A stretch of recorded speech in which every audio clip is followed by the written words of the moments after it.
Welcome back, my friend, to the Simple English Hub, the place where you learn English in the easiest and clearest way. Today, we are going to explore 50 powerful English phrases you can use every single day.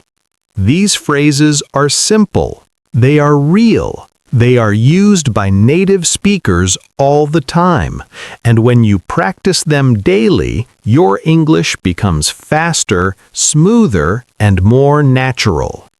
Most learners know vocabulary. Many learners know grammar, but many still feel stuck when speaking. Why? Because they don't know the right phrases to start conversations, continue conversations, or express simple ideas. But after today, you will know exactly what to say in everyday situations, at work, at school, with friends, or even with strangers. So relax, listen closely, repeat after me, and enjoy this journey into real English. Hey, how's it going? Hey, how's it going is one of the most common casual greetings in modern English. It is friendly, comfortable, and feels natural in everyday conversation. This phrase is usually used when you already know the person, even if only a little.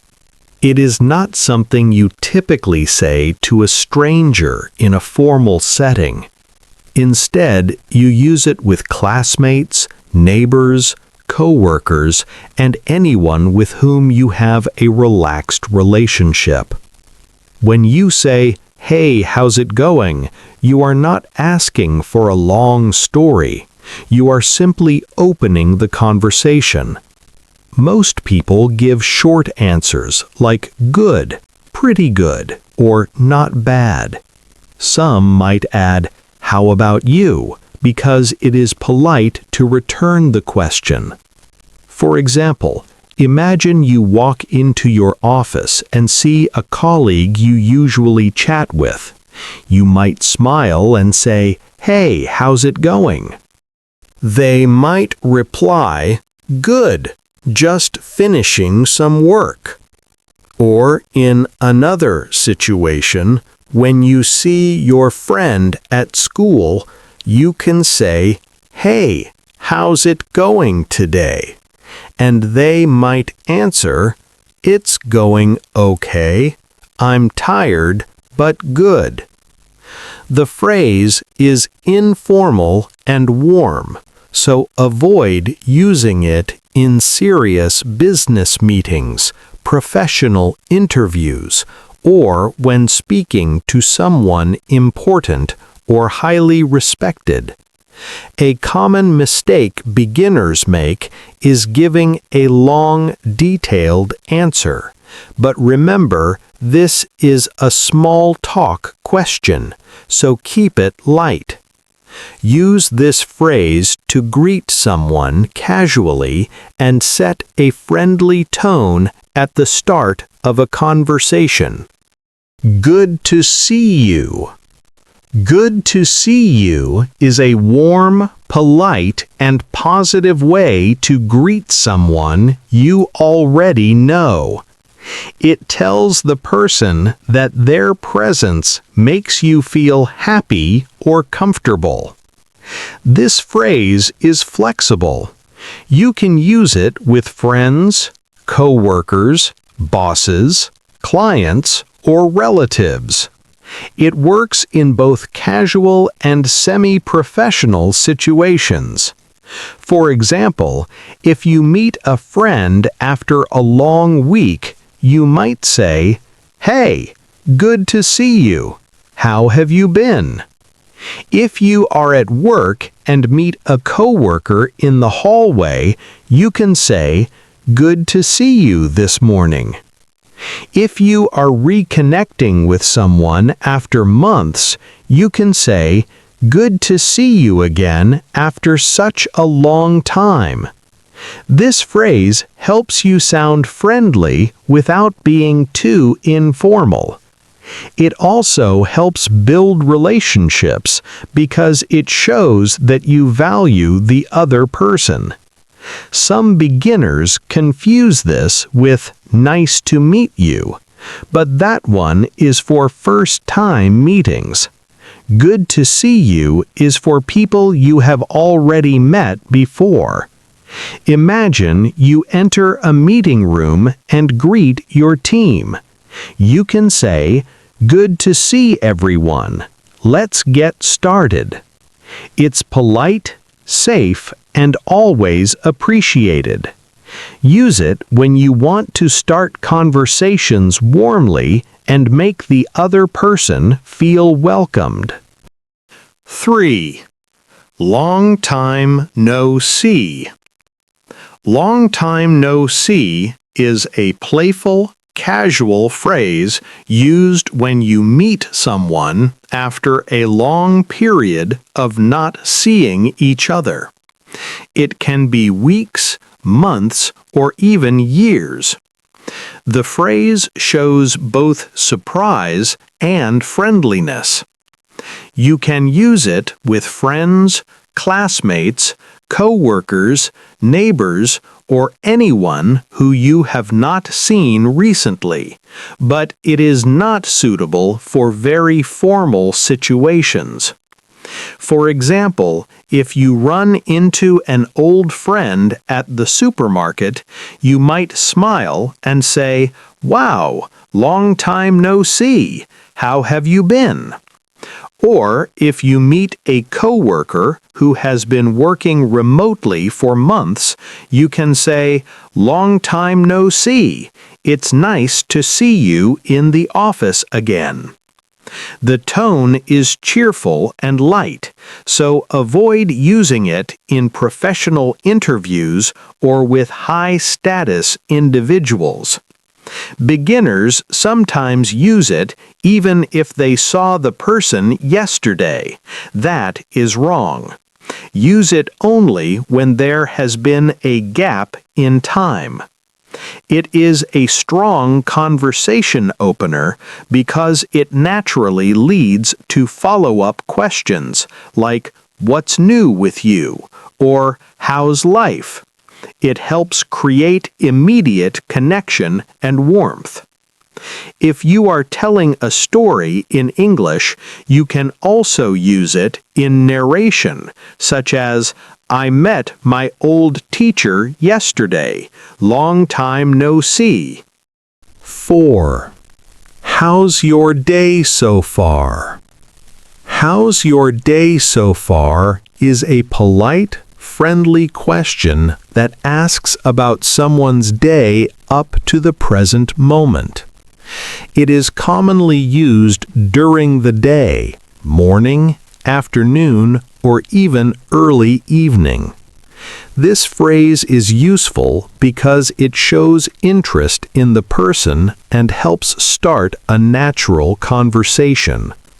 For example, you might greet a coworker in the afternoon by saying, "Hi John, how's your day so far?" And he might reply, "Pretty good, just busy." If you meet someone during a lunch break, you could ask, "How's your day so far? Everything okay?" The phrase is polite and safe to use in both personal and semi-professional settings. However, don't use it first thing in the morning because the day hasn't happened yet.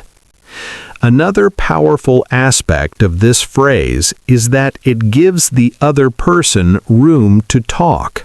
They might share a positive or negative experience, and that can help you continue the conversation naturally. Beginners sometimes answer with their life story, but a simple "good, thank you" is enough. Use this phrase when you want to show politeness, friendliness, and real interest in someone's daily experience. 5. What's new with you? What's new with you is an excellent conversation starter, used when you want to catch up with someone and learn about any updates in their life. It's casual and friendly, used with people you already know, friends, coworkers, classmates, or relatives. You usually say it after greeting someone. For example, "Hi Sarah, what's new with you?" They might answer, "Not much, just working," or "A lot, I started a new job." When you say this phrase, you're giving the other person permission to share anything they feel excited about, news, changes, or life events. This phrase is especially useful when reconnecting after days, weeks, or months. Another example, when you meet a coworker after vacation, you can say, "Welcome back, what's new with you?" A common mistake is asking it to someone you just met. It's only for people you are already familiar with. Use it when you want the conversation to flow naturally and when you want to show interest in the other person's life. Sixth, could you help me please? Could you help me please is a polite, respectful, and gentle way to ask for assistance. You can use it anywhere: work, school, shops, banks, airports, restaurants, or daily life. It is formal enough to use with strangers, but friendly enough to use with friends.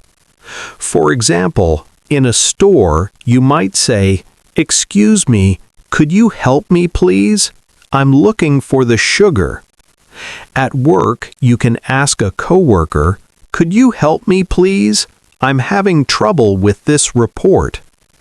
Adding "please" makes the request softer and more polite. Beginners sometimes say only "help me," which sounds too strong or even rude. Always try to use the full phrase. Another example, "Could you help me please? I don't understand this question." This phrase works in almost every situation and shows good manners, making the listener more willing to help you. 7. I appreciate it. I appreciate it is a stronger, more expressive form of thank you. It shows deep gratitude and acknowledges someone's effort. You can use it in formal and informal settings when someone helps you, supports you, or does something kind. For example, "Thank you for explaining that. I appreciate it." Or, "Thanks for waiting for me. I really appreciate it." In professional environments, it shows respect. "Thank you for your patience. I appreciate it." Beginners often mix it with "I appreciate you," which means something different and is more personal. Be careful with who you use that with. "I appreciate it" refers to the action, not the person directly. This phrase makes you sound polite, mature, and emotionally intelligent. It helps build positive relationships and encourages people to help you again. 8. Sorry for the confusion. Sorry for the confusion is a polite way to apologize when a misunderstanding occurs. It is especially common in offices, emails, customer service conversations, and professional communication. This phrase shows responsibility without sounding too emotional. For example, if you gave someone the wrong meeting time, you might say, "Sorry for the confusion. The meeting is actually at 4 p.m." Or, if instructions weren't clear, you can say, "Sorry for the confusion earlier. Let me explain again." It softens the situation and helps fix the misunderstanding. Beginners sometimes say, "Sorry for confusing," which is incorrect. The correct phrase is "Sorry for the confusion" or "Sorry for causing confusion." Use this phrase when you want to maintain professionalism and quickly repair communication errors. Take your time. Take your time means you want the other person to relax and not rush. It shows patience and understanding. You can use it at work, school, with friends, or family.